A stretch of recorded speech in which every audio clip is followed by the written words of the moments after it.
अऊज़ु बिल्लाहि मिनश्शैतानिर्रजीम बिस्मिल्लाहिर्रहमानिर्रहीम। अस्सलामु अलैकुम दोस्तों, आप देख रहे हैं मदनी स्टूडियो 92।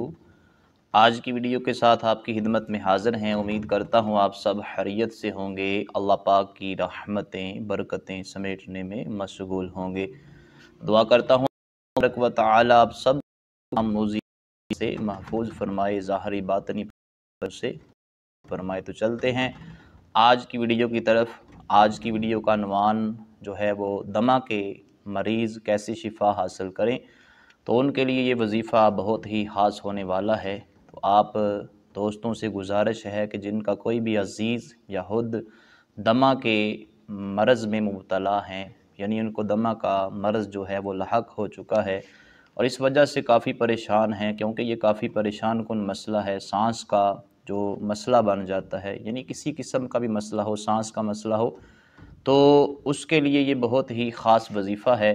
तो वजीफ़ा आपने कुछ यूँ करना है कि जो दमा का मरीज़ हो उस पे आपने आयतुल कुर्सी और इसके साथ वाली 2 आयतें 7 बार या 11 बार, यानी आपकी मर्ज़ी है 7 बार कर लें या 11 मरतबा पढ़ लें।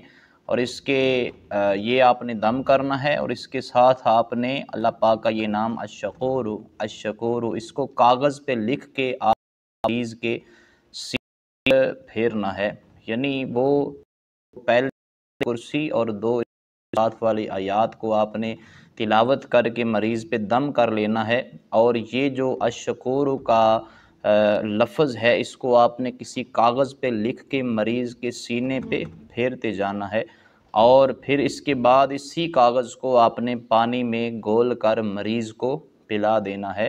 तो ये अमल आपने जो है वो 33 दिन लगातार करना है। तो इसकी बरकत से इंशाअल्लाह ताला अल्लाह तबारक व ताला आपका जो भी अज़ीज़ रिश्तेदार या कोई भी है वो दमा के मरज़ में मुब्तला है, सांस के मरज़ में मुब्तला है, तो सांस के हवाले से कोई भी मसला हो तो ये वजीफ़ा आप कर सकते हैं।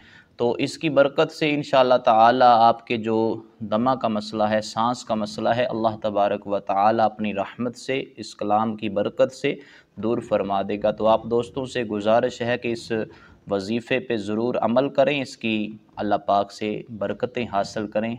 उम्मीद करता हूँ आपको ये वीडियो पसंद आई होगी। वीडियो पसंद आए तो लाइक और शेयर करें और कमेंट बॉक्स में अपनी राय का अज़हार करें। तो मिलते हैं इंशाअल्लाह ताला अगले वजीफ़े के साथ। उस वक़्त तक के लिए अल्लाह हाफ़िज़।